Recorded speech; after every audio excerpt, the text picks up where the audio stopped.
Might I ask a lesson, Father? I would love to learn the sword from you. You're a master in your own right already. What could I possibly teach you? You're likely better served training alone where you can hone your own style. But I was hoping that you might... that we could... I'm sorry. If it's a bother, I won't insist. I never said it was a bother. I just meant with your level of skill, you'd be...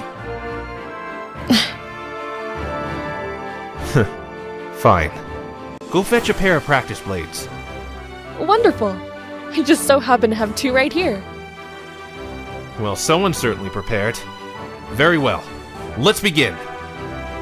Yes, sir.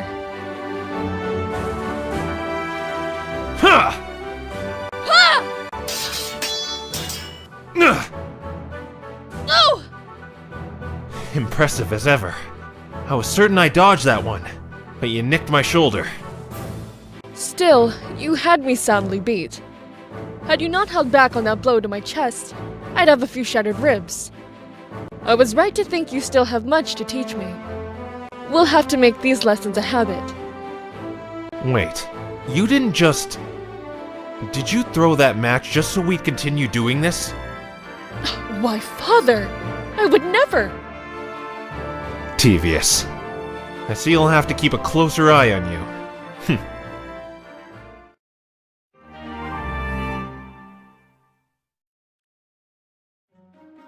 Alright, that should do it for today's training.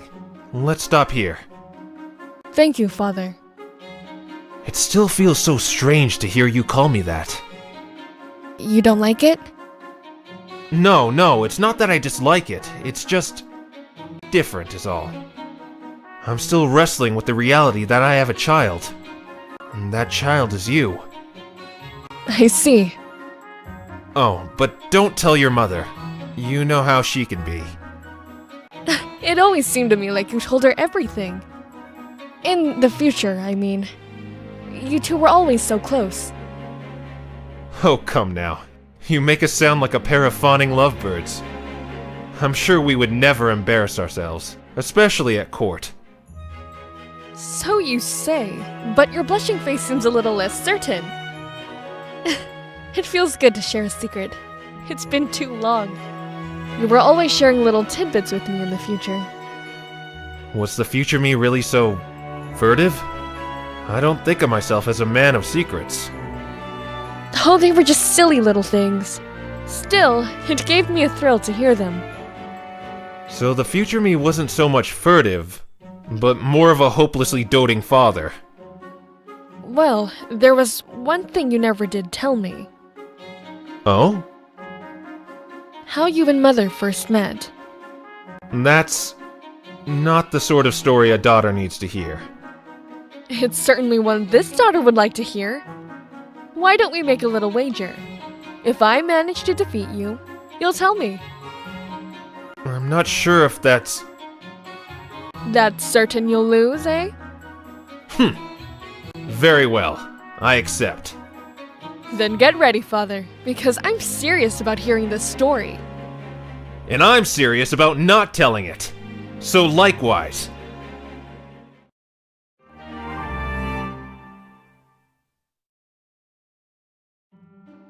I'm ready for today's training, Father. Before we begin, I have a question. Oh? It's something I've been meaning to ask for some time now. Once this war is over, will you be able to return to your own world? I don't know. Even if it were possible to cross the bounds of time again, my world itself may be lost.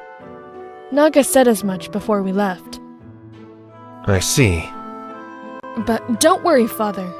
Once peace is returned, I'll leave you to your life. What? Why? I understand I don't belong in this time. I'll not have myself become a burden. Lucina, I never want to hear you say such a thing again. Father? I've told you before, you are no burden.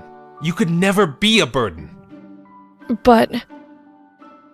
I fear I'm not very adept at putting these sorts of things into words.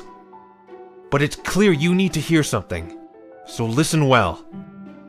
Alright, I'm listening. Lucina, I am very grateful for you. Grateful that you were born. That you grew into such a fine and noble woman.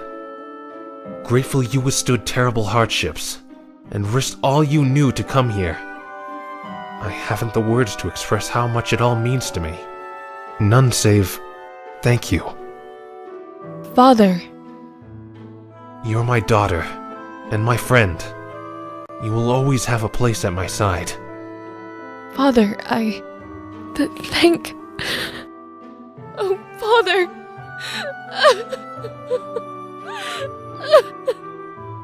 Shh. It's alright, Lucina. There. It's alright now. Daddy's here for you.